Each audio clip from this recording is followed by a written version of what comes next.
Дорогие друзья, сейчас состоялся большой концерт в исполнении группы «Мирей». И ведущий шоу объявляет о том, что сейчас состоится очередной поединок в весовой категории до 69 килограммов. Американец Сабало Брайан постарается удивить нашего Асланбека Шимберген. Выходит сейчас американский боксер. Кстати, ему наш холод не понравился, о чем он сказал за день до этого матча. Он впервые в этом проекте, поэтому сделает все, чтобы победить своего соперника. А Казахстан — единственная дальняя страна, в которой он побывал. Боксом занимается с 11 лет, отмечает своего соперника, намерен выиграть его.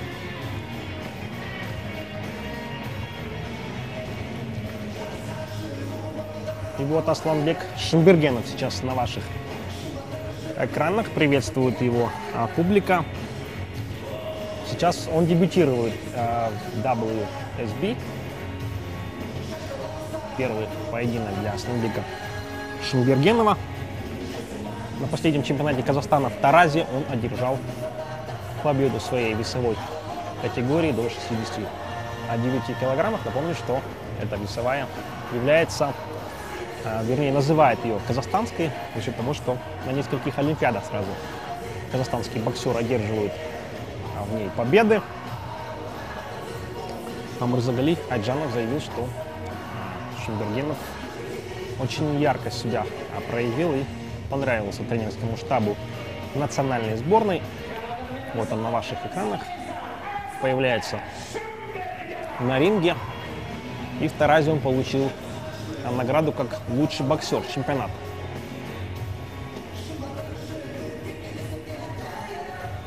Міне сонымен Асланбек Шимбергенов және оның қарсыласы Брайан Себауло. Тілеу сойқы деп жүрміз ғой, сол осы Брайан. Қазір 4-5 әңгімесін тірілтейік. Міне, өз жап-жас, бірақ сөзге шебер енді. Бір 20 жасында сұраған ғой, Брайан, мақсатың қандай деп. Мен мақсат болады ғой адамда. Жоқ енді таратып айтсаң десе, сол бір 2-3 олимпиада ұтып атсам деп айтады дейді. Ұтып алсам деп. Грузин қазысы екеуіне түсіндірді. Ал Аслан Шимбергенов шын мәнінде талант, бапкерлер де басқалар да оны байқаған шығар. Не, сол қолмен ақырын көрдік. Брайаннан сұрамай ма? Сенің боксың қандай? Енді қандай бір өзіндік боксың бар дегенге. Хит қой деп айтады дейді. Түсінбедім десе, хитші, хит деп. Қандай? Кәдімгі хит деп. Енді біздің бокс хит қой деп айтады дейді. Содан түптеп сұраса, бұл жүгітің бесіспап екен. 7 жасынан бастап бокске барыпты. Бірақ гитарада керемет ойнайды. Өз фортепиано класын бітіріпті, саз мектебінде. Содан енді рэп жазып, рэпер болып жүргенде жайы бар екен. Әлгі Джонсқа ұқсайсың ғой десе, жоқ ой деп айтады дейді, мен басқаша одан да мықтылаумын деп. Енді кім енді кумирің десе, жарайды, май безердің біреуін айтасаңдар деп айтады дейді. Міне сондай өзі сөзге мығым. Америка Рио-де-Жанейро олимпиадасының алтын медалін аңсай ма деп өзі қарсы сұрақ береді дейді тілшілерге Брайан. Әрине, міне батырларыңыз алдарыңызда тұр деп. Елдер Риоға баруды мақсат санаса, Брайан баруды емес, алтын медаль алуды мақсат етіп ұстанған жігіт, бірақ Аслан Шимбергенов өзінің бір бекзадалығымен, өзінің бокстағы бір ақсүйектігімен, өзінің бокстағы бір осындай кісі сүйсінетіндей қимыл әрекетімен бәрімізді баурайтындай ма қалай? 90-шы жылғы, 93-ші жылғы Асланды айтып отырмыз. Тараз Жамбыл облысының өкілі, енді Жамбыл облысы десе, бокс айтып, оң қолмен қалай сылқ еткіз жақтан. Бірақ Цебаланда көреміз. Өзіндік мәнері бар жігіт сияқты, өйткені бұл бір жарыс бар, алтын қолғап тарататын. Енді ат сондай да, соның 3 дүркін егері. Бірақ Шымбергеновтың оң қолынан құтылған боксшы аз. Қарсыластардың бәрі біледі. Асланның әсіресе оң қолды жиі жұмсайтынын, жасқап жүріп сол қанмен отырғызып кететіндігін. Бапкері Ермек Ертаев. Бұл енді 2013 жылғы чемпионатта да Асланбек Шымбергенов әдемі бокс көрсетті, финалға шықты. Былтыр чемпионаттан Қазақстанда шапоқ жарысында жеңіске жеткен Ақшолақов еске алуға байлы халықаралық турнирде чемпион атанған. Былтыр деймін, Дебреценде өткен халықаралық турнирде өзіндік шеберлігін байқатып, бас жүлде иегері атанған. Міне Асланбек әдегеннен алға шықты. 10-9. Қазының бәрі әлгі оң қолдың соққыларын өз деңгейінде бағалаған секілді. Ал бұл Брайан Цебало өте керемет тапқыр жігіт екен. Мен талай нәрсені айтқан ғой енді. Ол сондай абилей айтпақшы. Осы сен ана сырт жақта көп жүресің деген ғой енді, басқа штаттарда. Сонда мынау халықтың сенің қарсыласыңды қолдаған байқайсың ба? Жоқ, елге қарайды, уақытым жоқ, мен қарсыласыма қараймын ғой деген ғой. Сөйтсе, жоқ енді бір әсер ету мүмкін ғой, білмеймін соны. Айту, мен қарсыласымнан көз жазбаймын. Халықтың мен туралы не ойлайтыны екінші кезекте дейтін көрінеді.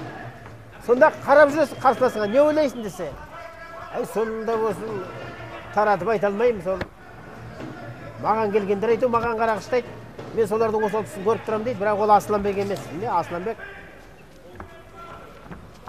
Брайан Цебалоға қарсы қалай өнер көрсету керектігін жұртқа анық көрсетуде. Это всегда определенное волнение для каждого спортсмена. Сейчас видим, как осторожничает Асланбек Шымбергенов, пытается зацепить своего соперника Брайана Цебало. Тот, кстати, поставил себе цель выиграть Олимпиаду в Рио. Что ж, будем смотреть на этого перспективного, несомненно, американского боксера. Асланбек Шымбергенов тоже новое имя в казахстанском боксе. Ему всего 21 год. И первое его серьезное достижение — это чемпионат Казахстана, который он выиграл в блестящем стиле и попал в национальную сборную. Затем решили привлечь его в свой состав Астана Орландс. Родился в Жамбылской области, в Байзакском районе, поселке Сарыкемер. Рост этого боксера 183 сантиметров, вес 67 килограммов.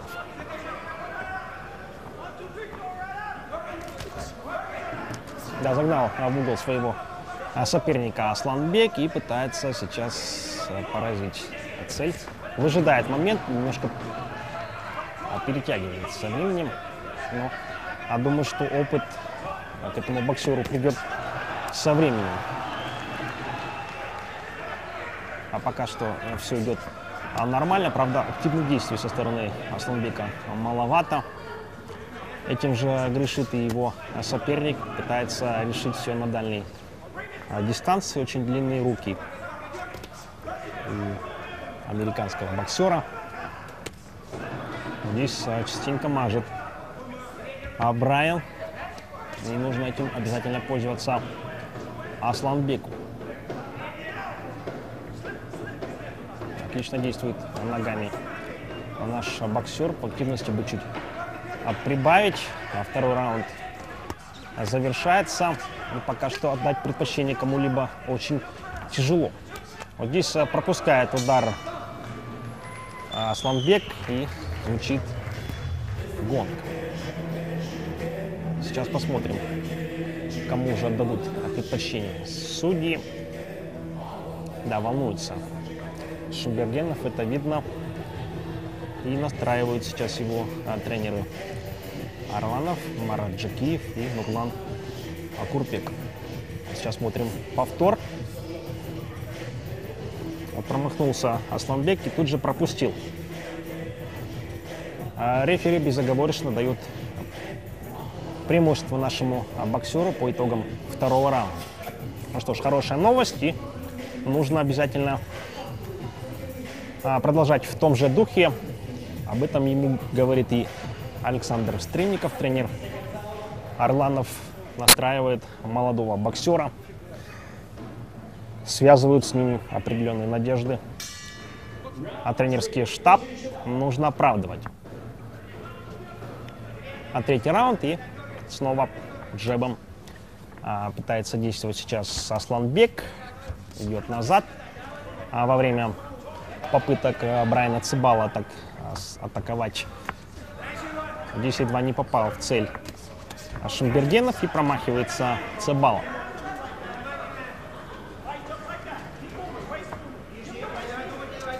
Сейчас тренерский штаб просит чуть поактивнее действовать своему подопечному. Выжидает Асланбек нужный момент и идет в атаку. Правда, не попал сейчас в цель. Здесь в ближнем бою Цибала слегка ударил нашего боксера. Тут же мстит ему Шумбергенов.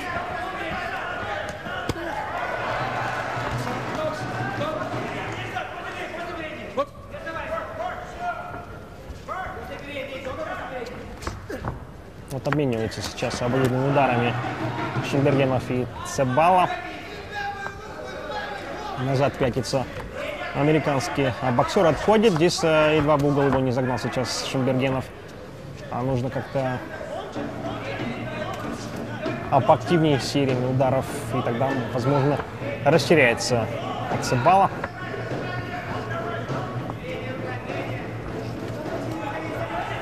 Да, вот уворачивается грамотно американец, и этим не может воспользоваться сейчас Шумбергенов. Здесь удар нашего соотечественника и ответный со стороны американского боксера. Здесь не совсем правильно действует в обороне Шумбергенов и пропускает, правда, не сильный удар от американца. Тут же идет вперед в ближний бой. Да, все так же джебом пытается поразить Шумбергенов, пропускает удар в солнечное сплетение. Тут очень опасно действует Брайан Цибала. Едва не зацепил нашего боксера. Взрывается временами от Цибала, и тогда не сладко приходится Шумбергенову.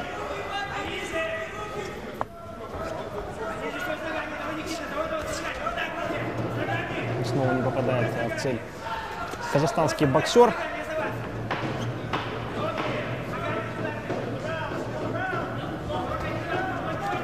Так уже поинтереснее сейчас выглядит Шумбергенов, и парочку ударов в его исполнении мы увидели. Третий раунд завершен, и надеюсь, что он также останется за нами. Сонымен біздің Асланбек реперді ретке келтірген секілді. Брайан, қауыр сөз екен ғой. Ойласам. Бойы қысқа ұзын демейім, жалғыз жұдырық жалынсын, осындай сөздері Брайан Цибаланың. Рингке шықсам болды, арқан ұстайды дейді. Бокс фортепианода ойнаған ғой, фортепианода ойнағандай, сондай сөздер көп өзі. Бірақ соған қарап ойласам, біздің Аслан жаңа қиын болады деп. Сөйтсем, Шумбергенов емес, Себалаға қиын болатын сияқты ғой. Ал енді ақыл айту тегін ғой біздің елде. Одан салық ұстамайды, салық алынбайды. Мен сол себепті Асланбекжанға да екі ауыз сөзбен ақыл айтып қояйық. Бұл кәсіпқой ринг. Әуесқой бокста Аслан Шынбергеновке шыдас беретін боксшылар аз болуы мүмкін. Ал кәсіпқой рингте раса бәрі Себал емес қой. Кішкене ұрыс жүргізу машығын ретке келтірсе. Рас соққылары мығым, әсіресе оң қол. Қала берді сол қолмен де бір көрдіңіз ғой, бірақ кішкене жабық жүру мәселесінде ойға ұстаса дейміз де. Содан кейін күш үрку. Қазір көрейік енді 4-5 раундта Асланбектің кәсіпқой бокста өзін қалай ұстау мүмкін екендігі белгілі болады. Биыл 22-ге толады. Алла қаласа күзде 21 жасар Асланбек Шынбергеновтың боксына сіздер мен біздер куә болудамыз. Енді жігіт болса мұрын аздап қанайды ол. Жаңағы ақылда сол төңіректен тауып алып айтқанымыз ғой. Қорғаныс керек, міндетті түрде қорғаныс керек. Міне рас, атой салып жүру ол бар, бірақ айттық қой, бүгінгі бокстың қорғанысқа да көп көңіл бөлетін бокстың өзін айтып отырмыз. Сондықтан Асланжан әне аш жер алынбағаны анық. Себебі бүгін бірінші рет осындай жарысқа араласып отыр бүкіл әлемдік бокс сериясына. Төреші де кішкене қарамаймын енді жан жағынан.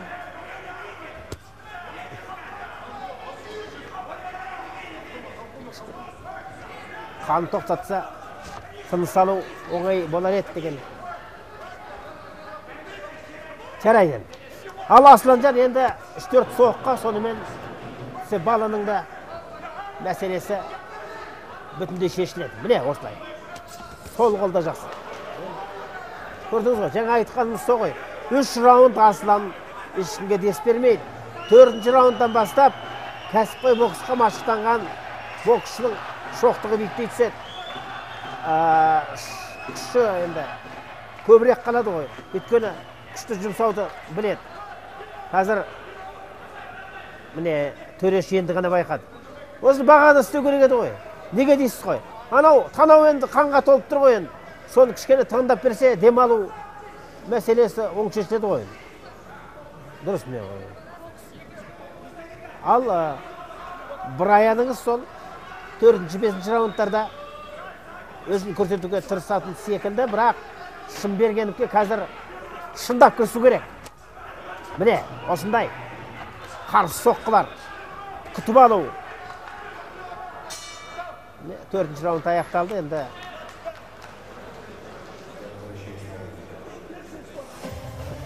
Брайанға қарасам күлкім келеді. Анау әбден интервьюлерін оқып дайындалған осы матчқа. Айтпайтын әңгімесі жоқ.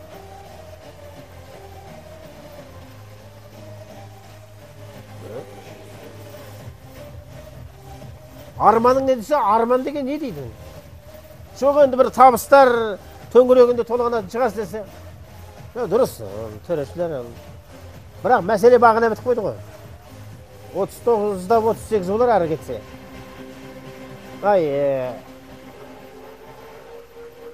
40 әлденеше де 40 әлденеше. Бірақ жеңіс, егер Алла сақтасын, құлап қалмаса Асланбектің еншісінде. Будет давить сейчас на нашего боксера Брайан Себала.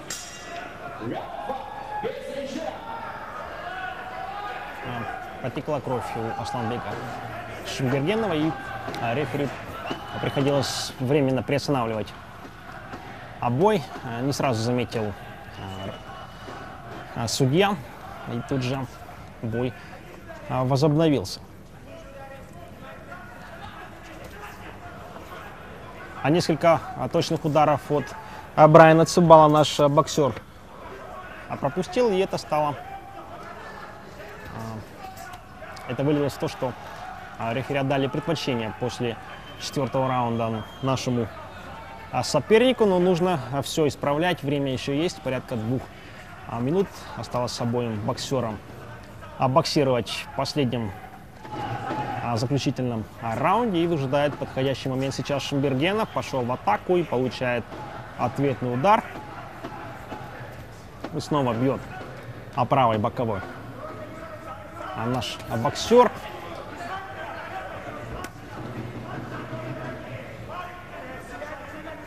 Видим, как кровь продолжает течь у нашего боксера.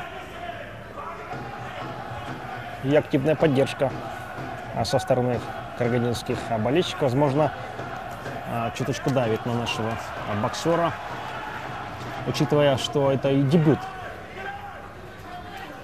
во всемирной серии бокса для молодого спортсмена. Ему всего 21 год. И снова пропускает Асланбек, порой забывая про оборону и блоки, пропускает от Брайана.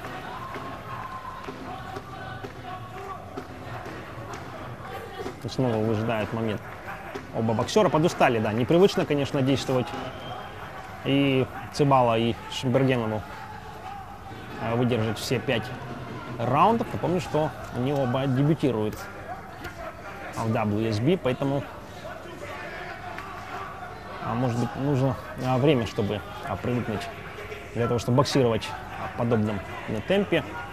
Как уже говорили специалисты, здесь приходится порой силы экономить в любительском же боксе, иначе 3 раунда, и все 3 раунда приходится боксировать на максимальном уровне.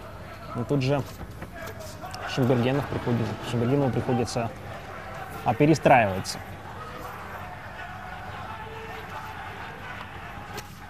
Изменилась и подготовка у нашего боксера, но тренеры Астана Орландс заявили, что все боксеры находятся в отличной форме. Сейчас 3-0 Астана Орландс ведет. Еще ждем победу Асланбека Шимбергена.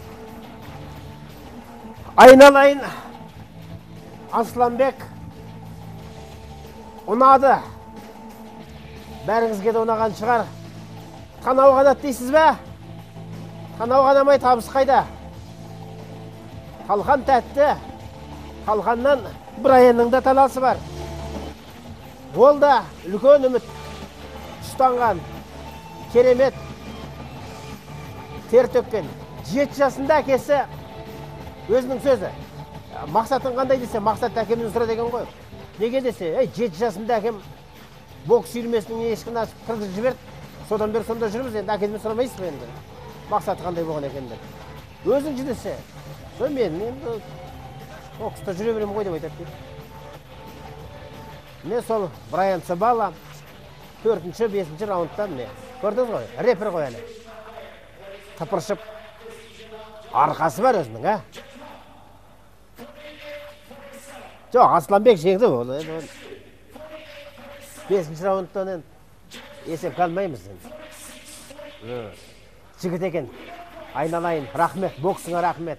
Атанаңа, Таразыңа, Жамбыл облысыңа, Қазақстаныңа рахмет. Міне, 48-47 сол деңгейде қалды, өте дұрыс. Рахмет Брайан Цибалаға да. Баламызды тексеріп берді.